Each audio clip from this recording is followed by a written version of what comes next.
캥거루족의 진실 마이너스 부모를 ATM으로 만드는 성인 자녀들. 엄마, 이번 달 카드값 좀 내주세요. 67세 박영숙 씨는 오늘도 은행 앱을 켭니다. 통장 잔액을 확인하고 한숨을 쉬고 송금 버튼을 누릅니다. 받는 사람은 35세 아들. 보내는 금액은 240만 원. 이번이 처음이 아닙니다. 지난달에도 그 전달에도 그 전전달에도 똑같았습니다. 조금만 더 버티면 취직할 거예요. 아들의 말을 믿은 지 7년째입니다. 월세 50만 원, 생활비 100만 원, 통신비 10만 원, 보험료 30만 원, 그리고 갑자기 생긴 급한 일 50만 원. 매달 반복되는 송금 내역입니다. 박 씨의 국민연금은 월 43만 원. 남편이 남긴 퇴직금으로 근근히 버티고 있지만 그 돈도 이제 바닥이 보입니다. 저 죽으면 어떡하려고 그러니? 박 씨가 아들에게 물었습니다. 엄마, 그런 말씀하지 마세요. 제가 곧 취직하면 다 갚을게요. 하지만 아들의 이력서는 서랍 속에 그대로입니다. 채용 공고를 보는 시간보다 유튜브를 보는 시간이 더 깁니다. 오늘 우리는 대한민국 수백만 부모들이 마주한 잔인한 현실을 이야기하려 합니다. 성인이 된 자녀가 부모를 ATM으로 만드는 순간 그 집안에서는 무슨 일이 벌어질까요? 여러분, 이 이야기가 남의 일 같지 않다면 혹은 주변에 이런 상황을 겪는 분이 있다면 지금 바로 구독과 좋아요 버튼을 눌러주세요. 이 채널은 우리 사회의 숨겨진 이야기들을 다룹니다. 누군가는 외면하고 싶어하는 불편한 진실들이지만 반드시 이야기되어야 할 현실들입니다. 구독자 여러분의 관심과 응원이 더 많은 이야기를 전하는 힘이 됩니다. 알림 설정까지 해두시면 새로운 영상을 가장 먼저 만나보실 수 있습니다. 그럼 지금부터 본격적으로 이야기를 시작하겠습니다. 6개월만 집에 있어도 될까요? 김수진 씨 62세의 딸 민지 31세가 회사를 그만두고 집으로 돌아온 건 2019년 봄이었습니다. 직장 상사랑 안 맞아서 너무 힘들어요. 잠깐만 쉬었다가 다시 취업할게요. 민지의 말은 진심처럼 들렸습니다. 실제로 딸은 지쳐 보였습니다. 퇴근 후에도 카톡으로 업무 지시를 받고 주말에도 출근하고 야근은 기본이었다고 했습니다. 그래, 우리 딸 고생했어. 좀 쉬어. 김 씨는 흔쾌히 딸을 받아들였습니다. 부모라면 당연한 일이었습니다. 6개월이 지났습니다. 엄마, 요즘 취업이 너무 어려워요. 스펙을 좀 더 쌓아야 할 것 같아요. 민지는 학원 등록을 했습니다. 컴퓨터 자격증 학원비 120만 원을 김 씨가 냈습니다. 1년이 지났습니다. 자격증은 땄는데 이것만으로는 부족해요. 영어 점수를 올려야 해요. 영어 회화 학원비 150만 원이 추가됐습니다. 2년이 지났습니다. 면접까지 갔는데 떨어졌어요. 제 나이가 문제인가 봐요. 조금만 더 기다려주세요. 그 사이 민지는 집에서 편안해졌습니다. 아침 11시에 일어나고 학원 갈 때만 외출하고 저녁엔 넷플릭스를 보며 과자를 먹었습니다. 3년이 지났습니다. 엄마, 제 친구들 다 결혼했어요. 저만 이렇게 있으니까 우울해요. 민지는 심리 상담을 받기 시작했습니다. 상담비 월 30만 원도 김 씨가 부담했습니다. 4년이 지난 지금 민지는 여전히 집에 있습니다. 김 씨의 통장에는 이제 1,300만 원이 남았습니다. 남편과 함께 모은 노후 자금 8천만 원 중 6,700만 원이 딸에게 들어갔습니다. 저한테 투자하는 거잖아요. 제가 좋은 직장 들어가면 다 보상해 드릴게요. 민지는 여전히 그렇게 말합니다. 통계가 말해주는 충격적인 현실. 김 씨의 상황은 특별한 게 아닙니다. 2023년 통계청 자료에 따르면 13,034세 미혼 성인 중 부모와 동거하는 비율은 남성 58.3%, 여성 38.7%입니다. 더 충격적인 건 13,539세 데이터입니다. 이 연령대에서도 남성 43.2%, 여성 25.1%가 부모와 함께 살고 있습니다. 한국보건사회연구원의 2023년 조사 결과는 더 적나라합니다. 성인 자녀에게 경제적 지원을 하고 있다고 답한 60대 부모가 전체의 73.4%였습니다. 지원 금액은 월 평균 83만 원, 1년이면 996만 원입니다. 자녀가 독립할 때까지 지원하겠다는 응답이 48.2%였지만 독립 계획이 없다고 답한 성인 자녀가 32.7%였습니다. 즉, 부모는 언젠가 독립하겠지 기대하지만 자녀 3명 중 1명은 독립할 생각이 없다는 뜻입니다.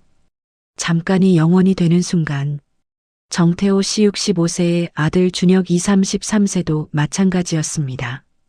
2020년 코로나 시기 회사가 구조조정을 하면서 준혁이가 집으로 돌아왔습니다.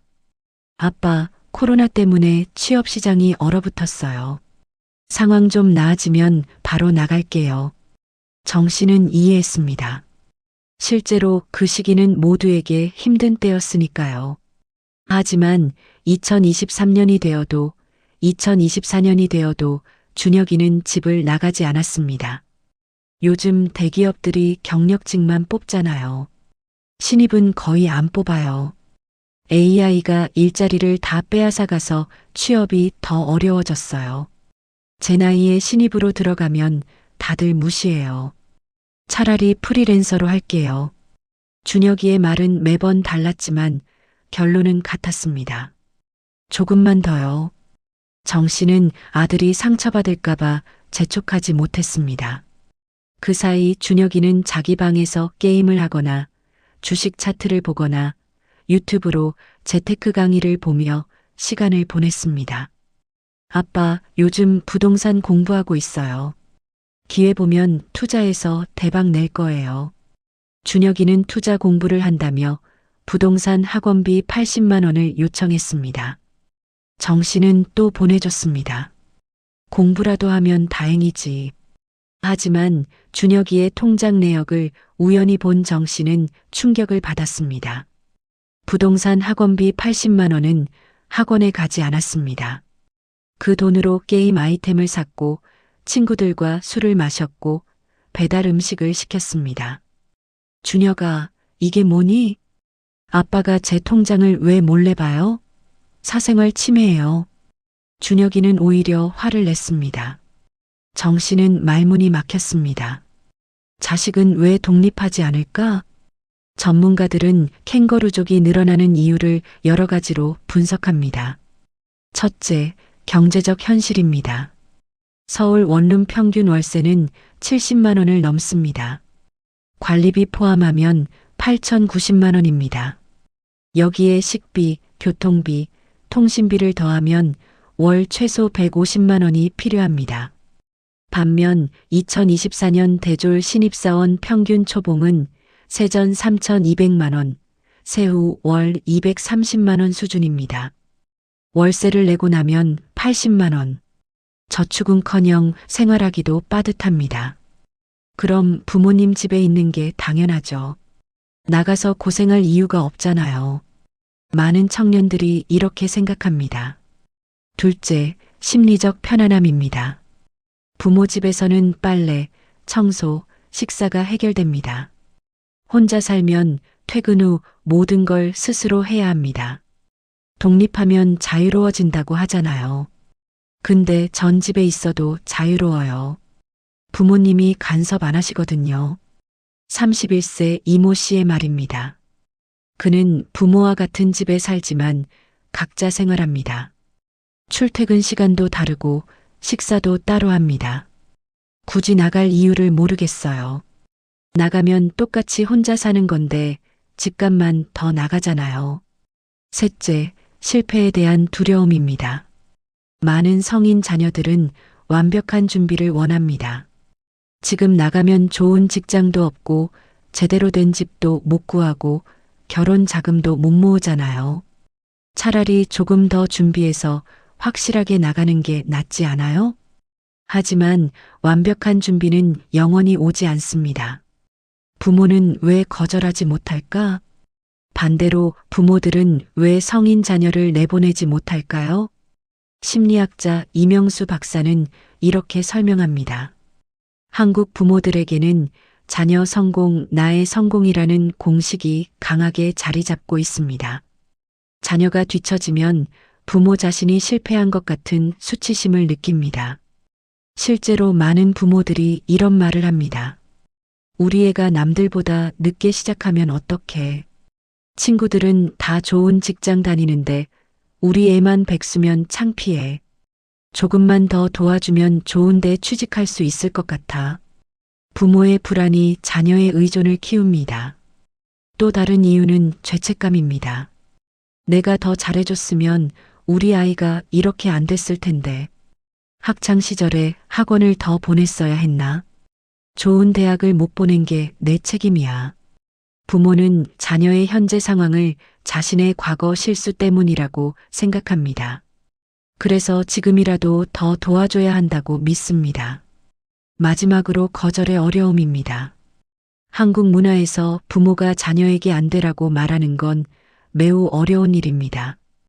특히 경제적 도움을 거절하는 건 더욱 그렇습니다. 내가 돈이 있는데 자식이 어려워하는 걸 어떻게 모른 척해. 한 번만 더, 마지막으로 한 번만 더 도와주자. 이렇게 한 번만 더가 수십 번 반복됩니다. 엄마는 ATM이 아니에요. 송미경 씨 59세는 작년에 암 진단을 받았습니다. 초기 단계였지만 수술과 항암 치료가 필요했습니다. 병원비 예상 금액은 약 2천만 원. 송 씨는 통장을 확인했습니다. 잔액은 340만 원. 남편이 5년 전 세상을 떠난 후 송 씨는 혼자 편의점 아르바이트로 생계를 유지했습니다. 월 130만 원을 벌었고 그중 80만 원을 아들 성민이 29세에게 보냈습니다. 아들이 서울에서 취준하는데 도와줘야지. 성민이는 대학 졸업 후 4년째 취업 준비 중이었습니다. 서울 고시원에서 생활하며 공기업 시험을 준비한다고 했습니다. 송 씨는 아들에게 병원비가 필요하다고 말했습니다. 엄마, 나도 이번 달 고시원비 내야 해요. 그리고 학원비도 내야 하고. 성민아, 엄마가 아파서 수술해야 해. 엄마, 제가 지금 시험 한 달 앞두고 있어요. 지금 스트레스 받으면 시험 망쳐요. 수술은 좀 미루면 안 돼요? 송 씨는 전화를 끊고 울었습니다. 결국 송 씨는 이웃에게 돈을 빌렸습니다. 친구에게도 손을 벌렸습니다. 그렇게 1,200만 원을 모아 수술을 받았습니다. 수술 다음 날 성민이에게서 카톡이 왔습니다. 엄마, 제 노트북이 고장났어요. 새로 사야 하는데 150만 원만 보내주세요. 시험 준비하는데 노트북 없으면 안 돼요. 송 씨는 회복실 침대에서 핸드부폰을 보며 눈물을 흘렸습니다. 자녀의 요구는 끝이 없다. 부모가 한번 예라고 하면 자녀의 요구는 점점 커집니다. 처음엔 월세 50만 원이었습니다. 그 다음엔 생활비도 좀 보태주세요 하며 30만 원이 추가됐습니다. 그 다음엔 통신비랑 보험료도 부담스러워요 하며 20만 원이 더 붙었습니다. 친구 결혼식 축의금 좀 주세요. 겨울 패딩 사야 해요. 너무 추워요. 치과 치료비가 생겼어요. 자동차 보험료 올랐어요. 어느새 월 100만 원이 150만 원이 되고 200만 원이 됩니다. 실제 사례 7년간 4억을 쏟아부은 부모. 최영철 씨 68세 부부의 이야기는 더 극단적입니다. 외동아들 준호 36세는 의대를 목표로 재수 3수를 했습니다. 결국 의대는 실패했고 다른 대학 공대에 입학했습니다. 의대는 못 갔지만 공대도 나쁘지 않아. 대기업 가면 되지. 최 씨 부부는 아들을 응원했습니다. 하지만 준호는 대학 4년 내내 학점이 3.0을 넘지 못했습니다. 취업은 번번이 실패했습니다. 아빠, 저 대학원 갈래요. 석사 따면 취업 잘 돼요.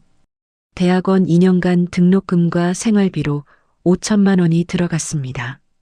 석사를 마친 준호는 박사까지 해야 제대로 된 직장을 갈 수 있다며 박사 과정에 진학했습니다. 박사 4년간 추가로 8천만 원이 들어갔습니다. 준호는 35세에 박사 학위를 받았습니다. 하지만 취업은 여전히 안 됐습니다. 아빠, 제 스펙으로는 교수가 돼야 해요. 박사 후 연구원 하면서 논문 쓸게요. 박사 후 연구원 급여는 월 200만 원. 준호는 이 돈으로는 살 수 없다며 부모에게 매달 100만 원을 추가로 요구했습니다. 1년이 지나자 준호가 말했습니다. 아빠, 미국 가서 연구하고 싶어요. 해외 경험 있어야 교수 될 수 있어요. 미국 유학 비용은 연간 8천만 원. 최 씨는 집을 팔았습니다. 서울 변두리 34평 아파트를 3억 2천만 원에 팔아서 아들의 미국 유학 비용을 보냈습니다. 2년 뒤 준호는 귀국했습니다. 미국에서도 교수 자리 구하기 힘들어요. 한국으로 돌아왔어요. 그리고 지금 준호는 36세가 되어 부모의 전세집에서 함께 살고 있습니다. 최 씨 부부는 7년간 총 4억 1천만 원을 아들에게 썼습니다. 지금 최 씨 부부는 국민연금 월 65만 원으로 생활합니다. 부부가 함께 아파트 경비 일을 해서 월 180만 원을 더 벌고 있습니다. 우리가 아들을 망쳤어. 최 씨는 가끔 아내에게 이렇게 말합니다. 부모 은퇴 자금이라는 개념이 사라진다. 한국은행의 2023년 조사에 따르면 60대 가구의 평균 금융자산은 1억 3천만 원입니다. 하지만 자녀에게 경제적 지원을 하는 가구의 평균 금융자산은 6,800만 원으로 절반 수준입니다. 즉, 자녀를 돕느라 부모의 노후 자금이 반토막 난 것입니다. 더 심각한 건 자녀 지원을 중단할 계획이 없는 부모가 67%라는 점입니다. 자식이 자리 잡을 때까지는 도와줘야죠. 하지만 자리 잡을 때는 언제일까요? 부모가 병들고 늙고 죽어도. 강혜숙 씨 73세는 작년에 남편을 잃었습니다. 남편이 세상을 떠나기 전 마지막으로 한 말이 있었습니다. 여보, 우리 딸한테 더 이상 돈 주지 마. 당신 혼자 살아야 해. 남편은 말기암으로 3년간 투병했습니다. 그 기간 동안 병원비로 5천만 원이 들었습니다. 하지만 딸 수진이 40세는 아버지 병문안을 거의 오지 않았습니다. 엄마, 나 지금 바빠. 아빠한테 안부 전해줘. 수진이는 미혼이었고 파트타임 일을 하며 부모와 함께 살았습니다. 남편이 세상을 떠난 후 강 씨에게 남은 돈은 1,800만 원이었습니다. 엄마, 나 차 바꿔야 해. 지금 차 너무 오래됐어. 1,000만 원만 빌려줘. 강 씨는 거절했습니다. 수진아, 엄마 이제 혼자야. 이 돈으로 살아야 해. 에이, 괜찮아. 엄마 국민연금 나오잖아. 그걸로 살면 되지. 강 씨의 국민연금은 월 32만 원이었습니다. 수진아, 이 돈으론 집세도 못 내. 그럼 우리 같이 더 작은 집으로 이사가. 엄마는 나한테 쓴 돈은 생각 안 하고 정작 필요할 땐 없다고 그래. 강 씨는 딸의 말에 가슴이 무너졌습니다. 지난 40년간 키운 딸이 이렇게 말하다니. 사랑인가 공포인가. 심리상담센터 이진수 소장은 이렇게 말합니다. 많은 부모들이 사랑이라고 생각하며 자녀를 돕지만 실제로는 두려움 때문에 돕는 경우가 많습니다. 무엇이 두려운가요? 자녀가 힘들어할까봐, 자녀가 실패할까봐, 자녀가 나를 원망할까봐, 남들이 나를 나쁜 부모라고 생각할까봐. 진짜 사랑은 자녀가 스스로 설 수 있게 돕는 것입니다. 하지만 두려움에서 나온 도움은 자녀를 더 약하게 만듭니다. 돕는 것의 진짜 의미. 정신과 전문의 박준영 원장은 도움의 3단계를 제시합니다. 1단계 응급 지원. 자녀가 정말 위급한 상황일 때 단기간 집중 지원합니다. 실직 직후 3개월간 월세 지원, 병원비 긴급 지원. 핵심은 기한과 목표가 명확하다는 것입니다. 2단계 조건부 지원. 자녀가 스스로 노력하는 조건으로 부분 지원합니다. 예주 3회 이상 면접 보면 교통비 지원, 아르바이트 하면 월세의 50% 지원. 자녀의 자발적 노력을 끌어내는 것이 목표입니다. 3단계 정서적 지원. 경제적 지원 없이 조언, 격려, 정보 제공으로 돕습니다. 2단계가 되면 자녀는 이미 독립 능력이 있습니다. 문제는 무조건적이고 무기한인 지원. 많은 부모들이 하는 지원은 위 3단계 어디에도 속하지 않습니다. 기한도 없고 조건도 없고 자녀의 노력 여부와 무관하게 돈이 나갑니다. 우리 애는 원래 의지가 약해. 세상이 너무 각박해서 우리 애가 힘든 거야. 조금만 더 도와주면 정말 일어설 거야. 부모는 믿고 싶은 것만 믿습니다. 실제 사례 선을 그은 부모. 김철수 씨 61세는 3년 전 아들 민우 30세에게 선언했습니다. 민우야, 아빠가 앞으로 1년만 더 도와줄게. 그 안에 취업 못하면 내 스스로 알아서 살아야 해. 민우는 대학 졸업 후 5년간 집에서 공무원 시험을 준비했습니다. 매년 내년엔 붙을 것 같아요라고 말했지만 결과는 항상 불합격이었습니다. 김 씨는 더 이상 기다릴 수 없었습니다. 자신의 정년이 2년 남았고 은퇴 후 생활비를 마련해야 했습니다. 아빠, 그게 무슨 말이에요? 저 포기하라는 거예요? 아니야. 내가 공부하고 싶으면 해. 근데 내 돈으로 해. 아르바이트 하든 대출 받든 내가 알아서 해. 민우는 화를 냈습니다. 방문을 쾅 닫고 일주일간 밥도 안 먹었습니다. 하지만 김 씨는 물러서지 않았습니다. 한 개월 후 민우는 편의점 야간 알바를 시작했습니다. 3개월 후 민우는 공무원은 제 길이 아닌 것 같아요라며 작은 회사에 취직했습니다. 6개월 후 민우는 월급으로 원룸 보증금을 모으기 시작했습니다. 1년 후 민우는 독립했습니다. 지금 민우는 33세가 되어 결혼을 앞두고 있습니다. 아빠, 그때 아빠가 선 그어준 게 제일 고마워요. 그때 안 그랬으면 전 아직도 집에서 시험 준비하고 있었을 거예요. 떠받치는 것의 위험성. 반대로 무한정 떠받치면 어떻게 될까요? 아동심리 전문가 윤미라 박사는 말합니다. 성인이 된 자녀를 계속 떠받치면 자녀는 학습된 무기력에 빠집니다. 스스로 할 수 있는 일도 하지 않게 되고 모든 책임을 부모에게 전가합니다. 실제로 부모에게 장기간 의존한 성인 자녀들은 다음과 같은 특징을 보입니다. 1. 현실 감각 상실. 요즘 집값이 너무 비싸서 못 사요. 하지만 그들이 생각하는 집은 서울 강남 신축 아파트입니다. 지방이나 저렴한 지역은 아예 고려 대상이 아닙니다. 2. 책임 회피. 제가 취업 못한 건 정부 정책 때문이에요. 제가 결혼 못하는 건 요즘 여자들이 너무 까다로워서예요. 모든 실패를 외부 탓으로 돌립니다. 3. 감정 조절 실패. 부모가 돈을 안 주면 화를 내고 문을 쾅 닫고 며칠간 말을 안 합니다. 마치 사춘기 청소년처럼 행동합니다. 4. 기본적 생활 능력 결여. 설거지, 빨래, 청소 같은 기본적인 일도 하지 못합니다. 아니, 하지 않습니다. 엄마가 해주면 되는데 왜 제가 해요? 부모도 함께 무너진다.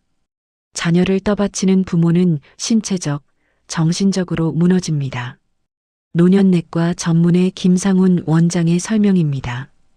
60대 이상 부모가 성인 자녀를 경제적으로 부양하면 우울증 발병률이 2.3배 높아집니다.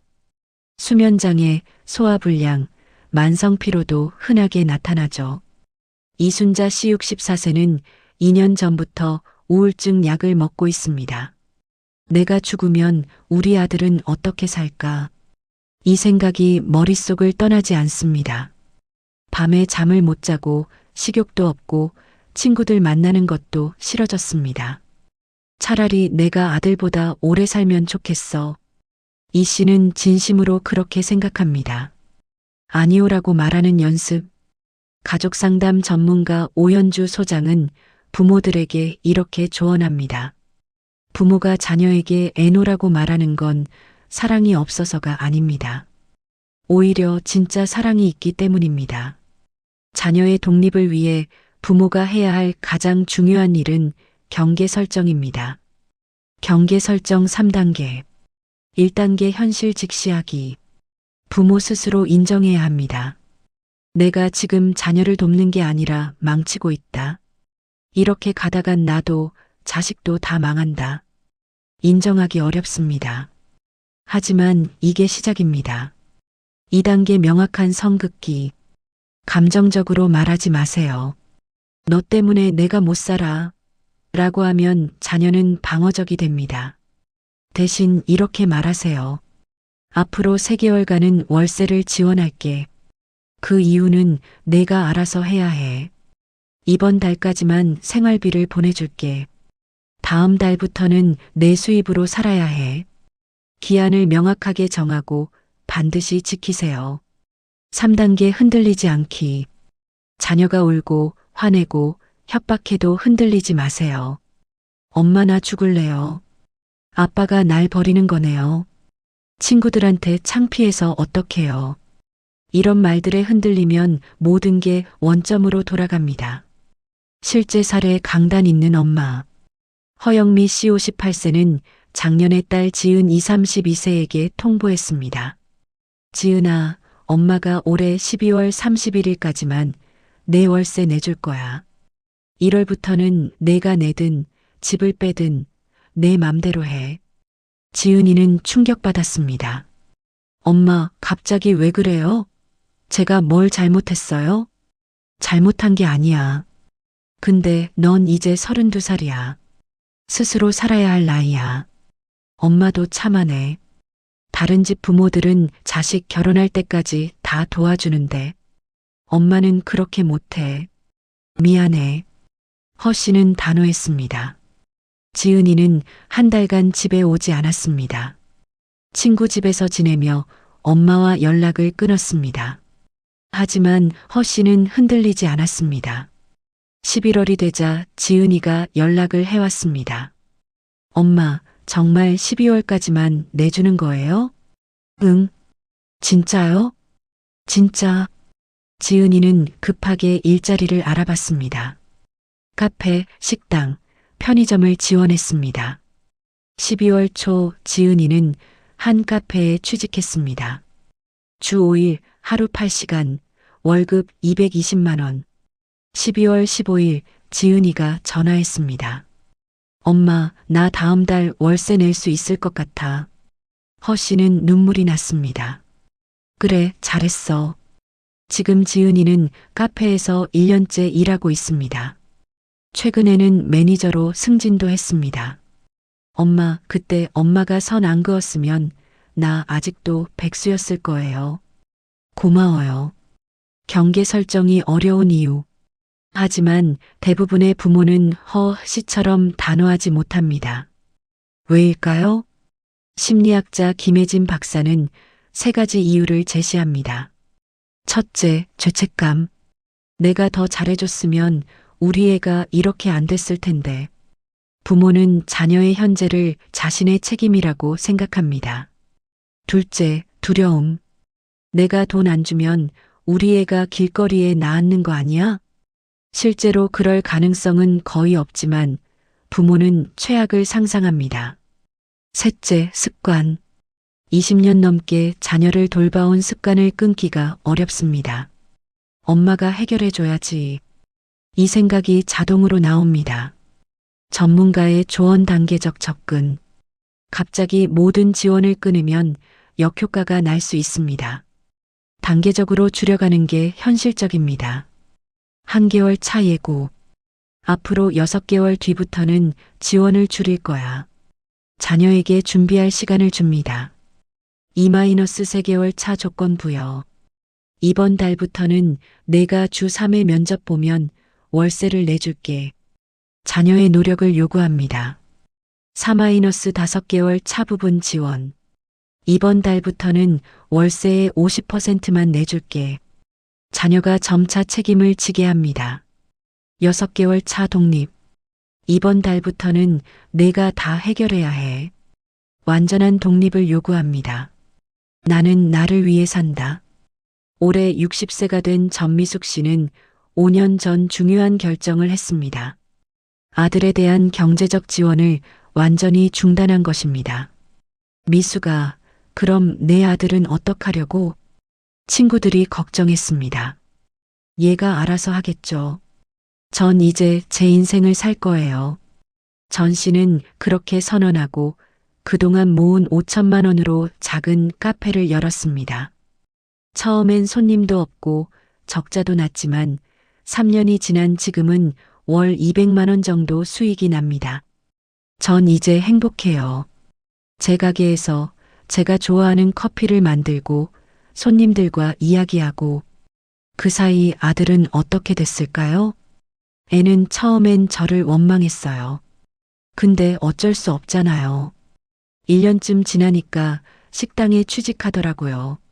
지금은 주방장까지 됐어요. 전 씨는 웃으며 말합니다. 애가 요즘 가끔 카페에 와요.